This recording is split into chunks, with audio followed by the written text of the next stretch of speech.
Inflation, licenciement, crise économique, instabilité mondiale. On dirait que tout va mal en ce moment. Et peut-être que tu ressens ça dans ta propre vie. Les factures qui augmentent, le salaire qui stagne, l'impression que peu importe ce que tu fais, tu n'avances pas. Mais laisse-moi te poser une question. Si tout va vraiment si mal, pourquoi certaines personnes continuent à s'enrichir?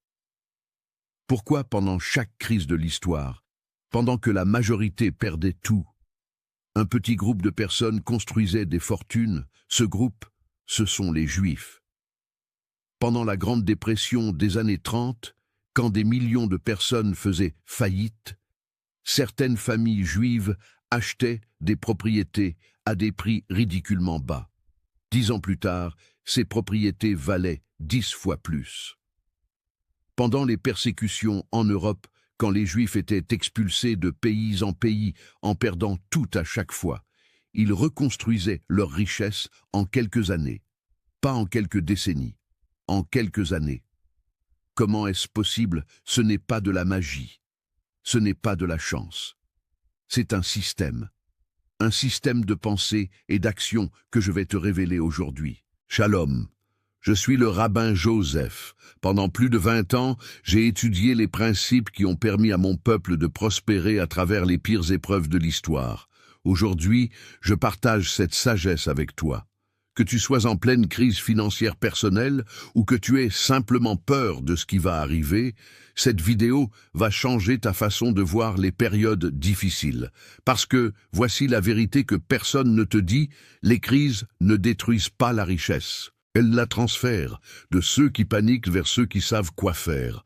Et aujourd'hui, tu vas apprendre exactement quoi faire. Premier principe. Pendant que les autres paniquent, observe. La première réaction de la plupart des gens quand tout va mal, c'est la panique. Ils prennent des décisions émotionnelles, ils vendent tout, ils se replient, ils se paralysent. Les Juifs font exactement le contraire. Il y a un enseignement puissant dans le Talmud. Dans un moment de colère ou de peur, ne prends aucune décision. Attends que l'émotion passe, puis agis avec sagesse. Ce principe a sauvé des fortunes entières. Laisse-moi te raconter l'histoire de la famille Rothschild pendant les guerres napoléoniennes. Quand Napoléon marchait sur l'Europe, tout le monde paniquait. Les marchés s'effondraient, les gens vendaient tout ce qu'ils possédaient à n'importe quel prix, juste pour avoir du cash. Nathan Rothschild, qui était à Londres, a fait quelque chose de complètement différent. Il a observé, il a attendu, et pendant que tout le monde vendait dans la panique, il a acheté. Il a acheté des obligations britanniques quand personne n'en voulait. Il a acheté des propriétés quand tout le monde fuyait. Et quand la guerre s'est terminée et que les marchés se sont stabilisés, Nathan Rothschild était devenu l'un des hommes les plus riches du monde. Il n'avait pas de pouvoir magique. Il avait juste la discipline de ne pas paniquer quand tout le monde paniquait. Le Talmud dit, quand tout le monde court dans une direction, arrête-toi et demande-toi pourquoi. La panique collective crée des opportunités massives, mais seulement pour ceux qui gardent la tête froide. Voici comment appliquer ce principe dans ta vie. Quand tu sens la panique monter, que ce soit à cause d'une crise économique, d'une perte d'emploi ou d'une difficulté financière, ne prends aucune décision importante pendant au moins 48 heures. Utilise ce temps pour observer, pour analyser, pour comprendre ce qui se passe vraiment, pas ce que les médias te disent qui se passe. Pose-toi ces questions. Qu'est-ce que les gens vendent par peur? Qu'est-ce qui a perdu de la valeur, mais qui en reprendra plus tard? Où est l'opportunité cachée dans cette crise? Parce qu'il y a toujours une opportunité. Toujours. Deuxième principe, protège tes actifs avant que la tempête n'arrive. Les Juifs ont une expression, répare ton toit quand le soleil brille, pas quand il pleut. La plupart des gens ne pensent à protéger leur argent que quand ils commencent à le perdre. À ce moment-là, c'est souvent trop tard. Les Juifs pensent différemment. Ils se préparent aux crises avant qu'elles n'arrivent, pas par pessimisme, par sagesse. Il y a une histoire dans la Torah que tout le monde connaît, mais dont peu de gens comprennent la leçon financière. Joseph en Égypte. Quand Joseph a interprété le rêve du Pharaon, Il a prédit 7 années d'abondance, suivies de 7 années de famine. Mais il n'a pas juste prédit, il a agi. Pendant les 7 années d'abondance, quand tout allait bien, quand tout le monde dépensait et profitait, Joseph a stocké 20% de toute la production. Il a créé des réserves massives, et quand la famine est arrivée, quand tout le monde mourait de faim, l'Égypte avait de quoi survivre et même prospérer. Joseph n'a pas attendu la crise pour se préparer. Il s'est préparé pendant que tout allait bien. Le Talmud enseigne, celui qui a du pain dans son panier et qui dit que vais-je manger demain est un homme de peu de foi. Mais celui qui ne met pas de pain de côté quand il en a est un homme sans sagesse. La différence est subtile, mais cruciale. Avoir foi ne signifie pas être imprudent. Ça signifie se préparer intelligemment et faire confiance que ta préparation portera ses fruits. Voici comment appliquer ce principe. Même si tout va bien pour toi en ce moment, crée un fonds d'urgence. Mets de côté au moins 3 à 6 mois de dépenses dans un compte séparé que tu ne touches pas. Ce n'est pas de l'argent pour investir, ce n'est pas de l'argent pour dépenser, c'est ton bouclier contre les tempêtes à venir. Les Juifs appellent ça le matelas de sécurité, et chaque famille juive prospère en a un. Ensuite, diversifie tes sources de revenus. Ne dépends jamais d'une seule source. Le Talmud dit, un homme devrait toujours diviser son argent en 3 parties. 1/3 dans la terre, 1/3 dans les affaires et 1/3 à portée de main. L'idée est simple. Si une source s'effondre, les autres te maintiennent à flot. 3e principe, vois les problèmes comme des opportunités déguisées. Voici quelque chose que la plupart des gens ne comprennent pas. Les Juifs n'ont pas prospéré malgré les crises. Ils ont prospéré grâce aux crises. Chaque difficulté, chaque expulsion, chaque perte les a forcés à développer des compétences que les autres n'avaient pas. Quand les Juifs ont été interdits de posséder des terres en Europe médiévale, ils se sont tournés vers le commerce et la finance. Des domaines que les autres évitaient. Et ils sont devenus les meilleurs. Quand ils ont été expulsés d'Espagne en 1492, ils ont emporté leurs compétences vers l'Empire ottoman, les Pays-Bas et d'autres régions. Et ils ont prospéré dans leur nouveau pays. Chaque fermeture de porte les a poussés vers une meilleure porte.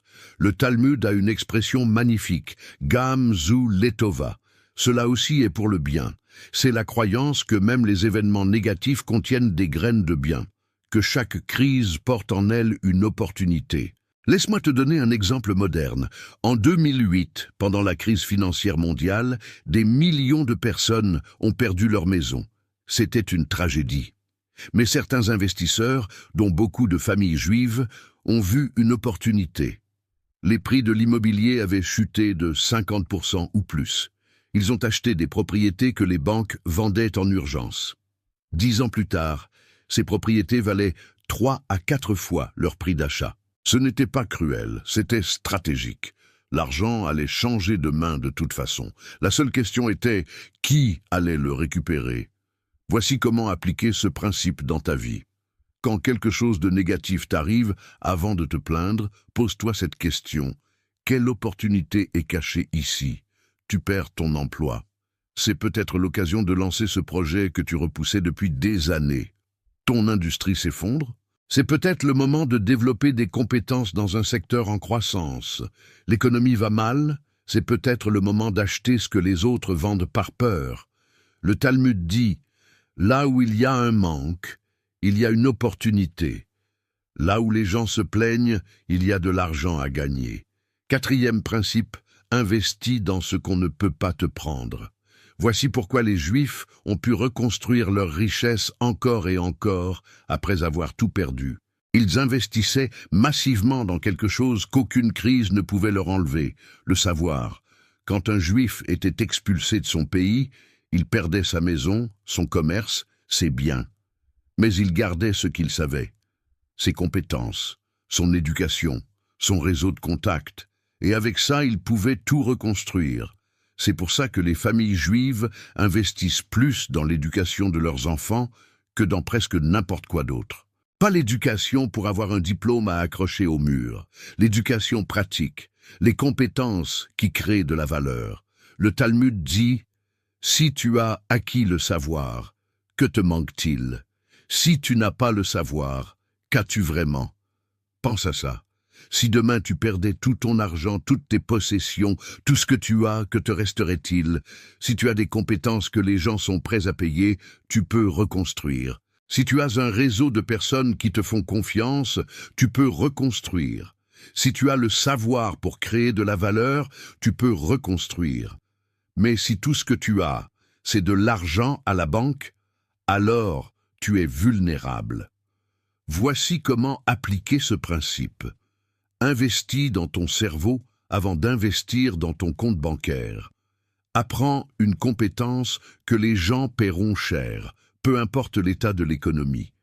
La vente, la négociation, la résolution de problèmes, la gestion financière, la communication. Ces compétences ne perdent jamais leur valeur. En fait, elles deviennent plus précieuses pendant les crises quand tout le monde cherche des solutions. Le Talmud enseigne: celui qui enseigne à son fils un métier, c'est comme s'il lui donnait un trésor, pas un trésor qui peut être volé, un trésor qui reste pour toujours. 5e principe. Entoure-toi d'un réseau de confiance. Les Juifs ne survivent pas aux crises seuls, ils survivent ensemble. Quand un Juif arrive dans une nouvelle ville, après avoir tout perdu, la première chose qu'il fait n'est pas de chercher un travail, c'est de chercher la communauté juive locale. Pourquoi? Parce qu'il sait que cette communauté va l'aider. Pas par charité, par solidarité stratégique. Dans la tradition juive, il y a un concept appelé Kehila. C'est plus qu'une communauté. C'est un système économique basé sur la confiance mutuelle. Un Juif qui a besoin d'un prêt pour démarrer une affaire ne va pas à la banque. Il va voir un membre de sa communauté. Les conditions sont meilleures parce que la confiance est déjà établie. Un Juif qui cherche un partenaire d'affaires demande dans sa communauté d'abord. Les opportunités circulent à l'intérieur du réseau avant d'aller à l'extérieur. Le Talmud enseigne, ou la communauté, ou la mort. Ça semble extrême, mais les sages comprenaient que personne ne survit seul aux crises. Le réseau est une assurance-vie.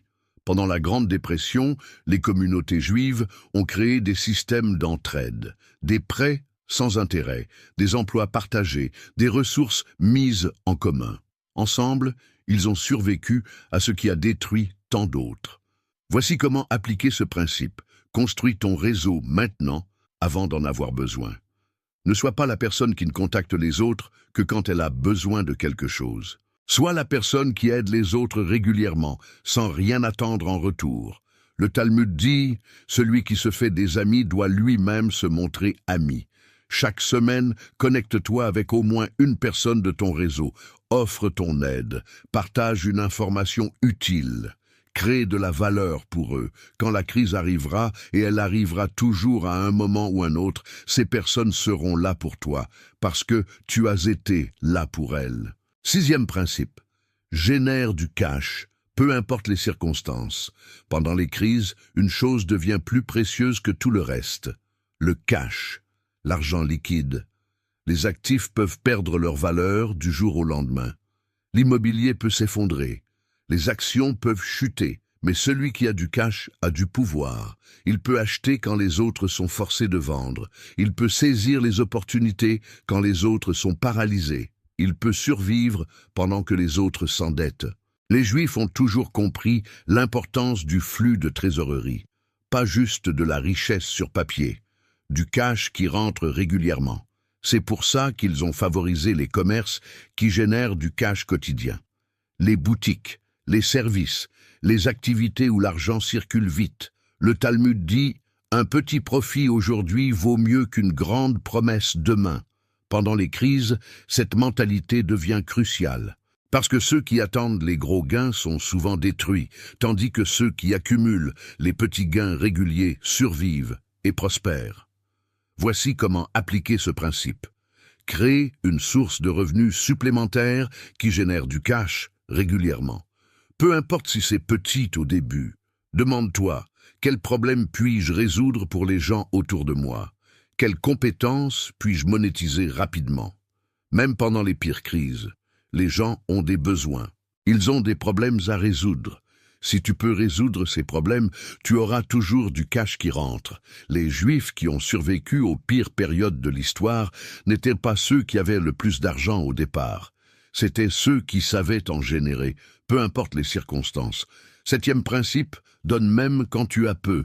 Ce dernier principe va te sembler contraire à tout ce que tu connais sur la survie financière, mais c'est peut-être le plus puissant. Pendant les crises, quand tout le monde retient son argent par peur, les Juifs continuent à donner. La tzedaka, l'obligation de donner aux autres, ne s'arrête jamais. Même les Juifs les plus pauvres donnent quelque chose, même pendant les pires moments. Pourquoi? Parce qu'ils comprennent quelque chose de profond sur la nature de l'argent. L'argent est de l'énergie. Quand tu le retiens par peur, tu bloques le flux. Quand tu le fais circuler, même un peu, tu gardes le flux ouvert. Le Talmud enseigne, plus tu donnes, plus tu recevras. Pas comme récompense divine, comme loi naturelle. Quand tu donnes, tu envoies un signal à ton cerveau. J'ai assez. Je suis dans l'abondance, pas dans le manque. Et cette mentalité d'abondance change tout. Elle change comment tu vois les opportunités, comment tu prends les décisions, comment tu attires les gens.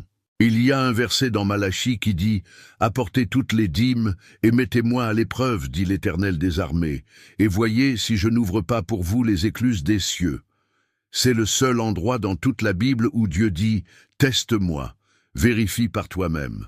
Je ne te dis pas de donner l'argent de ton loyer, mais même pendant les périodes difficiles, trouve quelque chose à donner. Ton temps, ton savoir, une petite somme. » L'acte de donner te maintient connecté au flux d'abondance, même quand tout semble aller mal. Récapitulons les 7 principes pour gagner de l'argent, même quand tout va mal. Premier principe, pendant que les autres paniquent, observe. Ne prends pas de décisions émotionnelles, garde la tête froide et cherche les opportunités cachées. Deuxième principe, protège tes actifs avant que la tempête n'arrive. Crée des réserves maintenant. Diversifie tes sources de revenus. Répare ton toit quand le soleil brille. Troisième principe, vois les problèmes comme des opportunités déguisées. Chaque crise porte en elle des graines de richesse pour ceux qui savent les voir. Quatrième principe, investis dans ce qu'on ne peut pas te prendre. Le savoir, les compétences, l'éducation pratique, ton cerveau est ton actif le plus précieux. Cinquième principe, entoure-toi d'un réseau de confiance. Construis des relations maintenant, avant d'en avoir besoin. Personne ne survit seul aux crises. Sixième principe, génère du cash, peu importe les circonstances. Crée des sources de revenus régulières. Un petit profit aujourd'hui vaut mieux qu'une grande promesse demain. Septième principe, donne même quand tu as peu. Garde le flux d'abondance ouvert. La générosité active des forces que tu ne peux pas voir. Ces 7 principes ont permis aux Juifs de prospérer pendant les pires moments de l'histoire. La Grande Dépression, les guerres, les persécutions, les exils. À chaque fois, pendant que d'autres perdaient tout, ils trouvaient un moyen non seulement de survivre, mais de s'enrichir. Ce n'est pas de la chance, ce n'est pas de la magie. C'est un système de pensée et d'action que tu peux appliquer dès aujourd'hui. Peu importe ce qui se passe dans l'économie, peu importe ce qui se passe dans ta vie personnelle. Si tu appliques ces principes avec discipline et constance, tu seras toujours du bon côté de la richesse. Parce que les crises ne détruisent pas la richesse, elles la transfèrent. La seule question est, de quel côté du transfert seras-tu? Shalom, et que l'Éternel bénisse chaque pas que tu feras à partir d'aujourd'hui.